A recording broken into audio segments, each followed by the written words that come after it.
I must confess that I'm looking nerd fresh. Minty clean like Chris. Sidewalks light up when I step. Batman symbol on my chest. Bruce Wayne fly fresh. So fresh. I'm fresh. Nerd fresh. Hey! Yo. You guys. Here we are. Podcast number 1, Street Nerdz TV. We coming at you.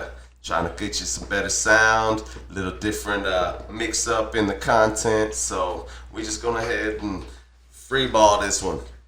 Unadulterated. Freeball. I'm loving that.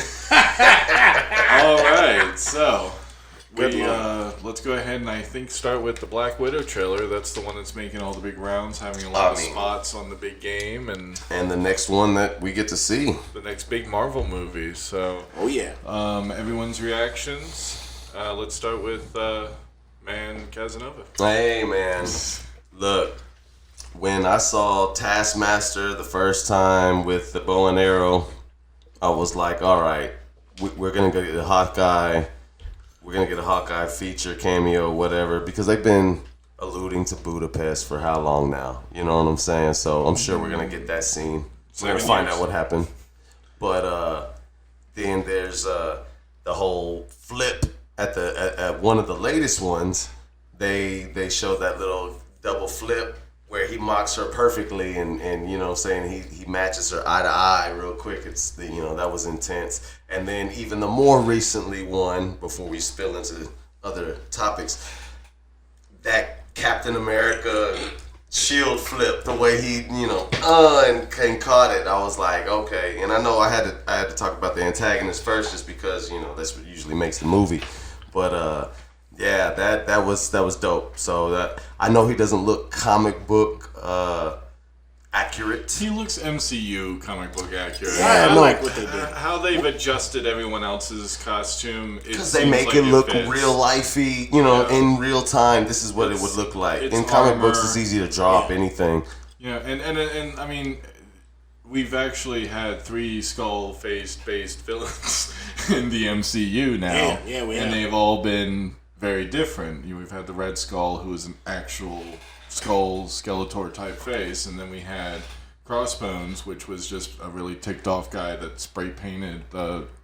Yeah, he had a little facial damage from the. But on his mask, he had on his helmet, he had like kind of roughly. That's right. You're right. The skull face on it, and now we have a more, armor base, but still kind of wanting to invoke that feel. And it's cool because in the comics they all more or less look kind of the same. Yeah, they really do. Now I will say Taskmaster in the comic books, he has that hood and everything else, and then the sword and all of that stuff. So that's kind of the things that make him stand out a little bit. Yeah. Oh no, as a character. Well, the fact that they kept that, he has his shield and he has that, I thought that was pretty dope. Yeah. Absolutely. We'll see if they do the whole sword portion of it as well. But I like the way they updated the look. I think it looks pretty cool. Yeah, no, it looks very much like Marvel Cinematic Universe updates. Well, yeah, my brother, Falcon. He just happened to comment on one of our later videos, and he was like, "We're not gonna touch on how shitty Taskmaster looks." So I had to dabble on it for him. Shout out, bro. Shout out, David. Do we want the comic book accurate Falcon? I mean. You know what I'm talking about. Yeah, no. I mean, I like how his MCU costume, outfit, whatever, had a hint of purple in it. Whenever the sun or whatever, the light gleamed on it just right. But I mean, it looks accurate to a realistic, right. What you would see in Iron real Man tech world, right? And that's what I kind of feel like they've been building on ever since Iron Man 1. So yeah, I'm fine with the way the Taskmaster looks. I really am. No, I feel that. Staying on task, since I feel like we've all kind of given our reactions so far to it, unless you'd like to add anything, Casino or myself. Well, I mean, we talked about Homeboy, the Red Guardian, right? Oh yeah. Yeah. He's supposed to play the original Red Guardian. You're right. Yeah. And how he was like a the Soviets version of Captain America because he had the same star and everything in place in his suit. And in Marvel mythos, only Captain America is the one that's the true super soldier. Right, because I think I remember asking you if he had any of that serum because, Bucky... I thought Bucky had some of the same soldiers, at least in the MCU. Maybe not in the comics. The way it's always explained in the comics is that an average human being can do complex mathematical equations in their head. They can throw 120 mile an hour fastball. They can do flips and incredible gymnastics, but nobody can do all of it at the same time. Right. And that's what Captain America is. He's pushed to the level where all of that is peak human perfection, and he's able to. That's like his superpower. He's across the boards, just perfect human specimen. But people like, and we'll a little later get into U.S. Agent, but people like U.S. Agent or Red Guardian, they may have augmented strength and durability and speed, but the tactics, the gymnastics, the reflexes, those might not have been on par with Captain America, which is why he's always able to kind of come out on top with those things. Okay. So I think what they're going to do is lean more... What a great explanation. Because I just, Bucky, he was supposed to... Remember, they were like, I'm not the only winter soldier, and apparently, he had to have gotten some sort of serum. Just having that arm can't be enough to grab the rail and take that pain to drop from 7 stories down out of a bit. You have to have some sort of, enhancement. You have to. They spoke to that in, Civil War. Remember when they go to they go to where Bucky was created, and they had all the other Soviet super soldiers or whatever they were. But he had the same star, and then now there's a star on the Red Guardian. But so it could have been, I feel like, that's if the Russians, and he had that Russian and whatever, and if he's in Russian, Romanov. But no, it definitely wasn't the same serum though. Because you don't think so? Okay. No, it wasn't. The whole plot of the first Avenger was. The reason Red Skull looked all jacked up was even he didn't have the original serum.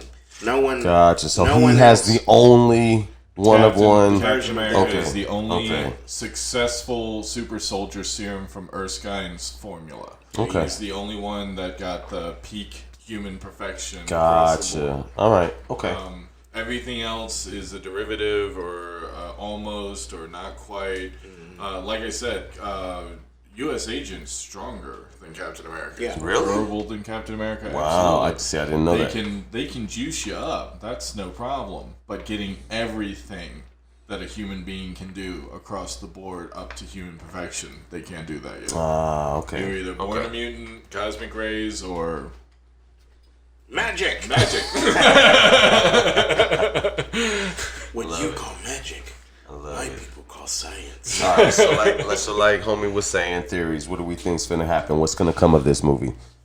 I mean, you said it on film before that this should have come before. Yes, 10 years because ago. then her death would have held weight. 5 years ago. 6 years ago. Yeah, then her death would have held weight. But Absolutely. what if?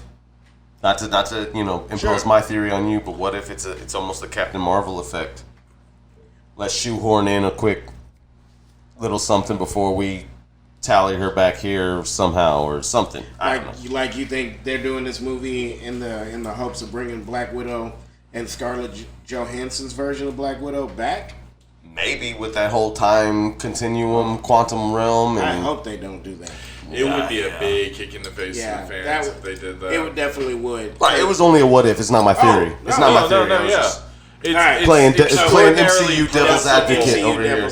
It's very possible that they could do that. I don't think they should or they would because of just how. So it would be a bad call. It would be a bad call. Yeah, total Let's not do that. But no, all right. So here, just spitballing. Here's my theory. I think it's going to be their way of introducing, and I'm horrible with names, the young lady that Scarlett Johansson is fighting in the trailer. Elena Belova. Thank you. Dang. All right, clearly you like her. I've been watching a lot of the other stuff. Shout out New Rockstars and Looper. I've been, So anyway, we're going to give them credit, and hopefully they give us credit one day too. There you go. But yeah, so I think it's going to be their way to introduce her, and she's going to take over the moniker of Black Widow. And I believe he has said that too in one of our so that is as part of the new Avengers. You think they're setting up the new Avengers? Yeah, that'll be the build up to it. Because if you notice with the movies, they've already listed all of the movies that are going to be coming out, right? Right. And in the entirety of Phase 4 so far, they have not listed any Avengers movie. Right. Yeah, so they're going back to their roots of restarting everything. Right. So I think this is going to be an eventual, gradual build up to Helena Belova taking over that moniker, and then they slowly introduce her as the new Black Widow. Gotcha. So it'll be kind of, I think we're going to actually see that in several of these movies and the shows. It's going to be kind of the passing of the torch to the next. I would be cool with, because in the comic books, I feel DC does this better than Marvel does in setting up the legacy characters. Absolutely. Characters that, just off the top of my head, Barry Allen passing it to Wally West as the Flash. Yep. Flash has actually had a lot of, because then Wally West and then Bart Allen had it for like a minute.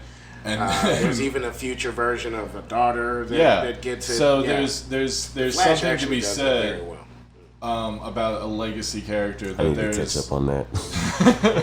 that this character, that this idea is just too big for it to die off with one person. Right. Something that they're doing with the Captain America thing, again, something we'll touch on a little later. Yeah. But these are too iconic of characters to just say, well, they did. Right. That's it. I mean, heck, even in Batman, Dick Grayson took over the Batman role for a while. Right. In a few storylines. They need to have it, and especially in movies. Comics, you can get away with it because Spider-Man's been around for 70 odd years. Right. No, sorry, probably closer to like 60. Yeah. But he's been around for 60 years, and he can forever be Peter Parker. He's Peter Parker, who's like a college-esque graduate at this point. And movies, you eventually these people are just gonna either just get tired of doing it, like Chris Evans or Robert Downey Jr., or just get too old to be doing it, or whatever. Right.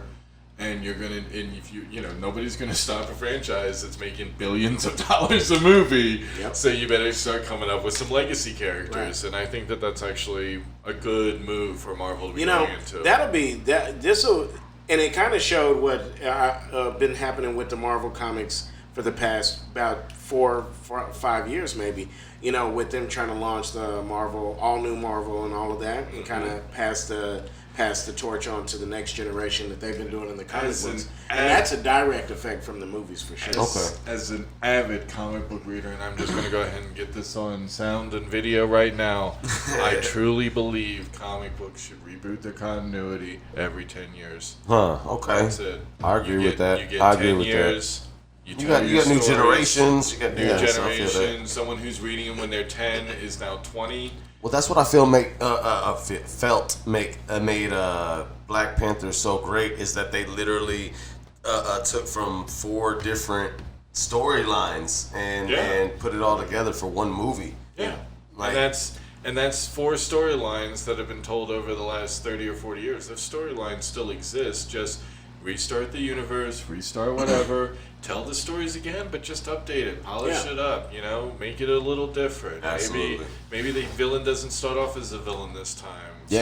Some of the best stories were when Superman and Lex Luthor were friends to begin with. Hell yeah. And then they became You see the enemies. moment it turns. The moment it turns is like and that hasn't happened in comic books in almost 40, 50, 60 years now. Yeah, extreme long amount of time.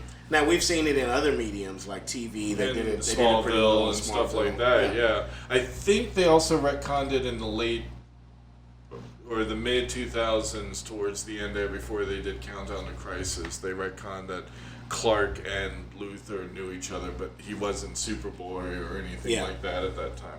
But anyway, I'm off on a tangent. Oh, it's all good. Black Widow, that's what this is great for. That's what this is great for, guys. But I'm actually looking forward to Black Widow. That's now, as far as anything beyond that, I just think it's going to be a cool story, hopefully. And the way it looks really good, and I think it'll be just a nice way for them to pass that torch on. It's a way to go back and establish these characters so that when they show up later on, it's like, oh, we know who those are, but still kind of insert them into at this point, wibbly wobbly Marvel timeline. Yes. And still speaking this weeble wobbly Marvel timeline, Morbius. How was that gonna weave into this MCU that we got going on? Because Stretch pointed it out. I didn't catch it the first time we watched the trailer. The whole Spider-Man poster with murderer tagged across the, that was like, whoa, I didn't catch that one because then, I'm too into the fact that it even dropped. When it dropped, I think we got like a 2-day notice, it's coming. But even before then, I was like, wait, we got a trailer coming? I mean, I knew they were talking about it, but I didn't know we already shooting things. Like, what's going on? It's done, man. It's coming out. So it was crazy. I was already shocked, and then I'm watching it, and then so you see that, and then obviously the thing that ultimately ties it in the end is seeing Michael Keaton playing his role again as Vulture, and just kind of recruiting him for the Sinister Six. So if I can, I'd like to address the bat in the room. Go for it. Not the elephant, but the bat. The bat in the room. There's a bat in my belfry. And let's go ahead and talk about Jared Leto. All right. Because I'm sure we all had a big reaction of seeing Jared Leto once again stepping into a comic book scene. And, I mean, we all have our feelings about it. I don't think any of them are that good. But he looked like he felt like... I felt like he looked the part. I'm sorry. No, but I mean, as from him going from the Joker to... Well, he didn't look the part as the Joker, is what I'm saying. That's just all I'm saying on that one. Okay, so he looks the part. But no, I mean, here we have another, and we've got plenty of example in the MCU itself of characters, actors who were in crappy comic book movies. Right. And then came over and, Captain America, #1, Michael B. Jordan. Something about the Human Torch actually is kind of weird now. The way I think about that. But true. There's a lot of as much as I'm not a big fan of the movies, Ben Affleck did a pretty good job as the Batman. I mean, I appreciated it. Yeah, I'm not going to say he did terrible, but I appreciated it. It wasn't horrible. He wasn't George Clooney, for God's sake. I mean, hell, even the montage of him like getting beefed up for it, I was like, I appreciate you trying to put in the work for it at 40-something. I was just happy there were no bat nipples. Okay. No, right, I mean, except for when he was working out, getting ready for the shit. But you got to have the shirt off. Well, I mean, those are Affleck nipples. Affleck nipples. But what was everyone's reaction to? What was everyone's reaction? I almost forgot which one it was. Make sure I play the right button here. To actually seeing Jared Leto as Morbius. Zeno. Honestly, I didn't have any reaction. Really? I don't really care about this movie. I'm sorry. Really? No, I don't really care. Okay. I was never a big Morbius fan. I mean, but you don't think it's gonna show any J.J. Jonas or whatever Jameson? Sure, I mean, it'll probably show some of that and tie it into the whole reform because we're about to get this third Spider-Man. Yeah. And then I felt like there was a reason they were like the same producers of Venom and Far From Home and Homecoming. Maybe that's why I don't. What if Venom is about to be shoehorned as a part of this Sinister Six? It's coming. All right, so oh man, where do we even begin? It's not gonna give you a nerdgasm, bro. No kind of gasm. No gasms. I know, and I no am the gasms. Hold on, what is it? Where is it? And I love Spider-Man. It's yes. nope. See? There we go. That's the one. No gasms. For yourself. No. Hit every button, but there we go. Get 3 up. All right. Wow. Anyway, my God, I am great. the Spider-Man fan in the room. Love Spider-Man. Right, of course. And I love Morbius when he's an antagonist of Spider-Man. I did not enjoy the Morbius run of him by himself. So that's what you feel is we're gonna get. Vampire? Yeah. We're just gonna get the origin story of Morbius. Yeah, but it's gonna be the one sprinkled in Spider-Man flicks. Well, if they even do that, because so check it out. Just from a timing, and this is where I'm getting probably overanalyzing some shit here. Okay. So that's cool. But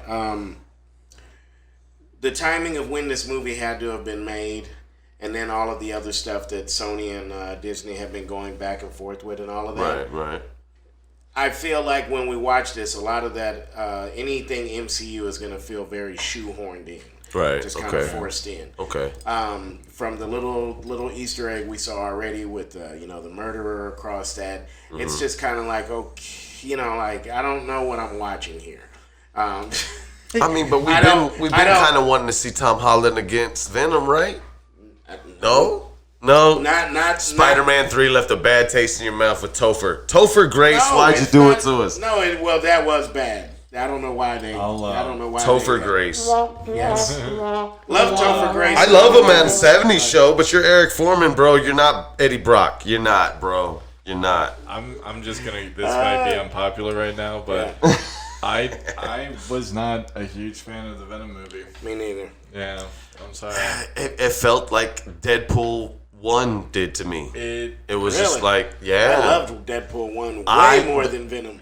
I mean, it was good, but the reason I didn't like it is because we've seen all the everything's on the internet before and in the trailers before. So Deadpool was just a love story to me. So that's what Venom kind of was. I was like, why are we worried about Eddie Brock's girlfriend just being Venom? And it was so corny. I mean, I literally the expected him, lobster scene. I hated that shit. I literally expected that him shit. at any minute to just give me the full Freddy Krueger and you've got the body, I've got the brains. I mean, just Jesus Christ, man.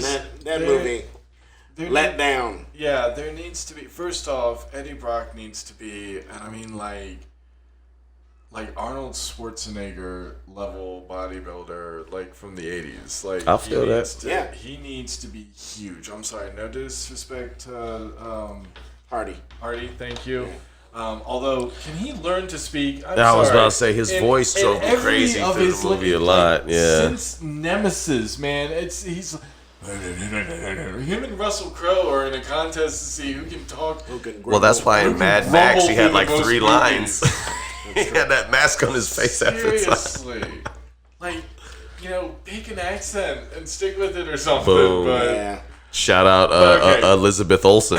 But anyway, her too. Well, no, at least she had the right sense to just drop it all together. Like, she was like, you know what, I'm not not even doing a trying. good job at this. She's like, I'm American now. This is the accent I'm doing. We're just gonna go with this. Boom. Asian residents. Deal with That's it. not paprika or paprika or some shit. Whole bunch of words. Oh, I love it. But So- I'm not looking for it. I don't care. I didn't care one way or the other. I don't care about Jared Leto. I was just like, I definitely feel like That's what you get from Grand Casino, Old Mancino. Get off my lawn. Turn it on, you kids. So I'm gonna say I'm probably a little bit more interested than Casino is. I actually did enjoy the Morbius Living Vampire run in the 90s. Okay.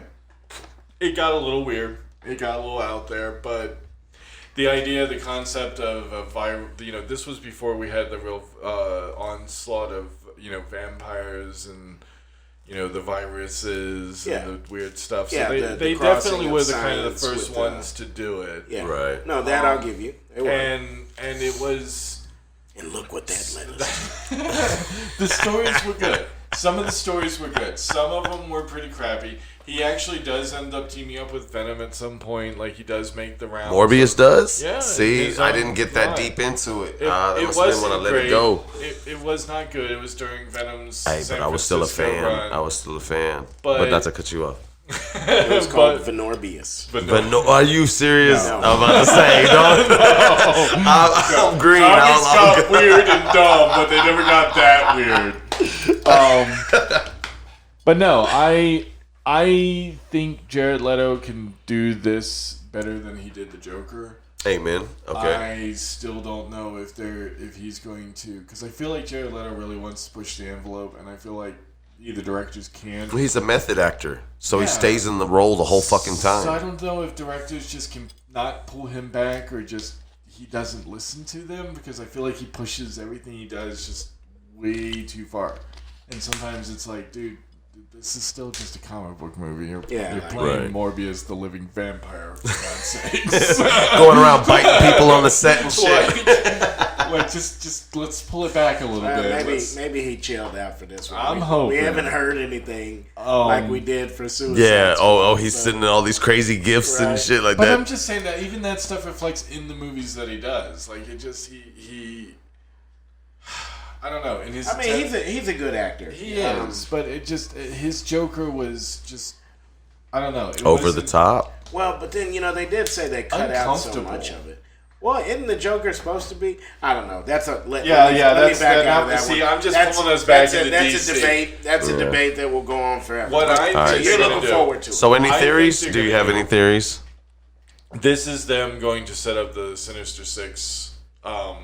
This is their The ultimate push. This is the push. Michael Keaton is going to With be the Vulture, Samuel L. okay. Jackson or the Nicholas Fury for the Sinister Six. Nice. I Okay. think all of the if we get an independent Sandman or maybe Will we get a Doc Ock in the future? I hope so. I know that he's been in already and we've seen him, but he is just such a good. I mean, the one we got, to it was bring in. great. He was a great And one. he deserves to be in the Sinister Six. I mean, if you're bringing in.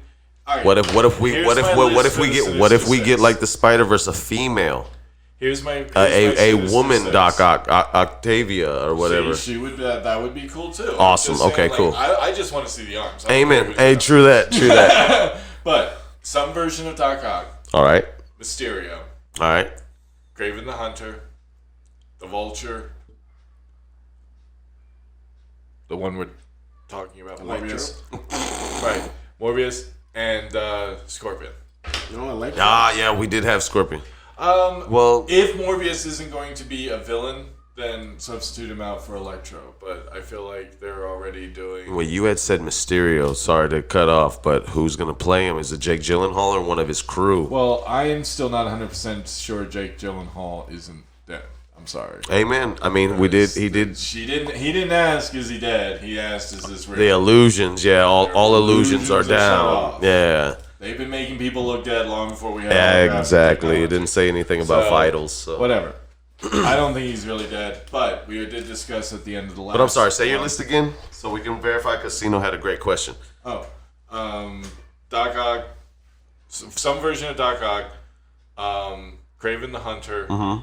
Because we saw the Kraven van in the. Plus, he would just be an awesome character, Right. To show and just to bring in that whole, what was it? He had the elixir or the potion that upped his strength and everything like that. Yeah, it boosted his speed. Super fly pants. I'm just saying, man. Like, Super Panther pants. Okay, Doc Ock, Kraven the Hunter, Vulture, Mysterio. Now I'm just envisioning Kraven like one of those Morbius, dating guys. And like Scorpion? Mystery. Scorpion. And then one more. Oh shit! Doc Ock. You keep throwing me off. I know. I'm sorry. Doc Ock, Kraven, Morbius. If he's going to be a villain, Electro. Morbius. So you saying Electro again, or are you saying just still substitute Electro for I'm Morbius? saying if they don't make Morbius the villain, then sub him out for Electro. But I think he would be a very interesting villain in the Sinister Six. Scorpion, Vulture. I've lost my list. You're gonna just have to go back. I'm and sorry. rewind it. Yeah. Oh well. I'm done. All right. So anyway. All right, so you guys are looking forward to Morbius. Yeah, I mean, not like we were for Endgame, but yeah, I'm interested. I'm gonna go see it. I'll pay the money to go sit down in the theater. Yeah, I'll check it out. I'll probably just get y'all to tell me what y'all thought. I might watch it on the. Well, let me not. Well, speaking of watching, let's move on to the big game spot for all right, now this is the new stuff. This is 30 seconds. That's going to probably go on another 30 minutes with us. Amen. So let's dive into it.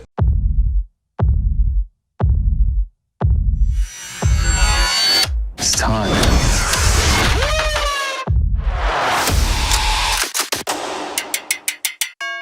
Wanda, welcome home. Vision residents.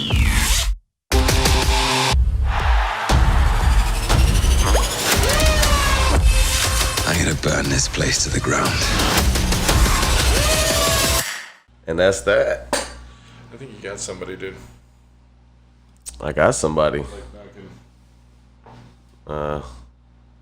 Well, folks, somebody's gonna get chewed out for a second. Hold on. Sorry, man. I thought it was something on the table. Oh, shit.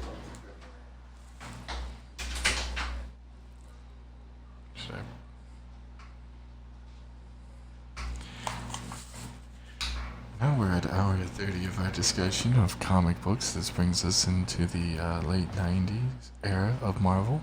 Yes. My co-host is, of course, Malcolm, and he joins us from the National Institute of Comic Book Awareness and Understanding. Yes. Welcome, Malcolm. Hi.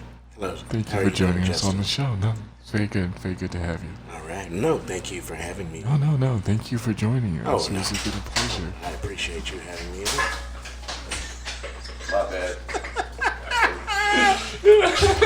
What happened? We all laughing at me? Hey, we're keeping it in because No Jumper keeps it in, so I'm keeping it in. Shout out No Jumper.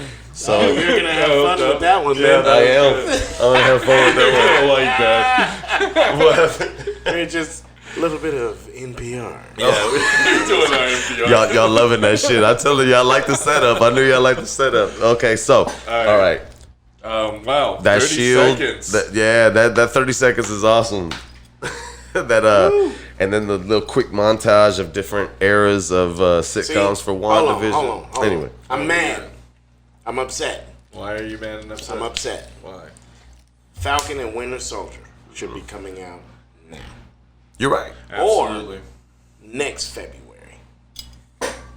Black History Month. Okay, I feel that. Black Captain America. I feel that. No. I'm Yeah. good with that. Okay. Well, yeah, no. That's I kind it of thought happen. something like that when they said that Disney. WandaVision was coming Disney. sooner. I thought that Falcon and them were gonna be coming sooner. Disney, So make it happen. I'm fresh, nerd fresh, so fresh. No matter how I dress, it's me I must impress. So then I must confess that I'm looking nerd fresh.